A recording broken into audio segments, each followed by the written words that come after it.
Well, Salah al-Hashimi is an Iraqi human rights lawyer. He joins me now from London. Mr. al-Hashimi, it's good to see you. Prime Minister Adil Abdul-Mahdi is urging protesters to stop. The Prime Minister says, calm first, then you'll get your demands met. Protesters just say, listen, we just want you out of offices. We want an end to corruption.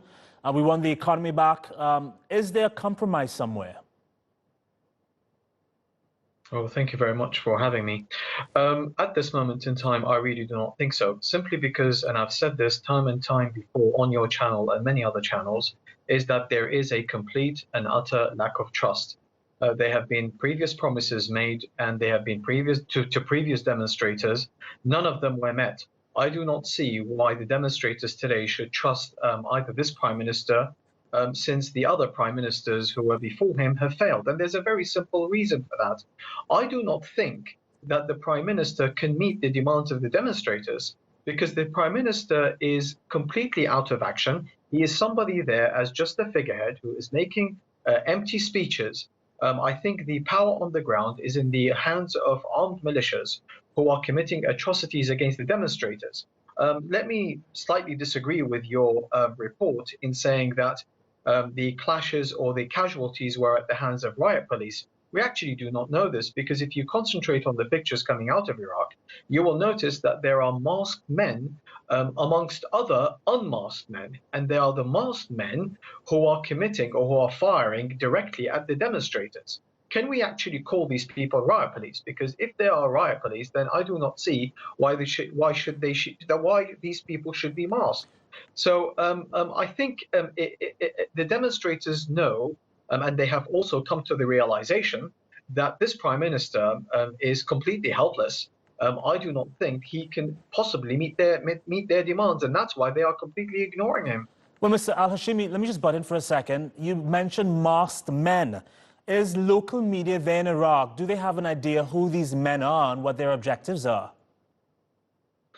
Absolutely not. Of course, in terms of who they are, in terms of a confirmation as to who they are, we do not really know who exactly they are. However, Iraq is awash with militias who are armed and who are mostly affiliated with political parties who are, most unfortunately, are practicing a so-called democratic right under a parliament in Iraq.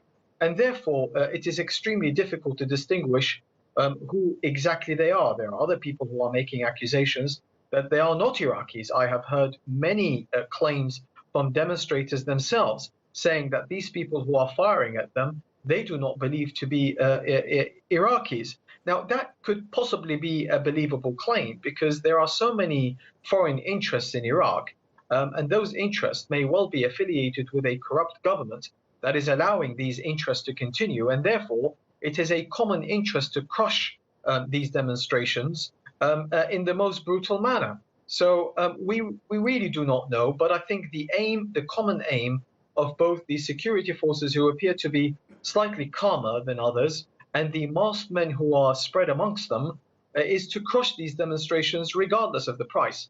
And I think we are seeing some very dangerous developments today, in that the security forces, masked and unmasked, have advanced over a bridge called the Sinek Bridge, and they are actually making a U-turn around the main center point of the demonstrations, and that is the Liberation Square, or Tahrir Square.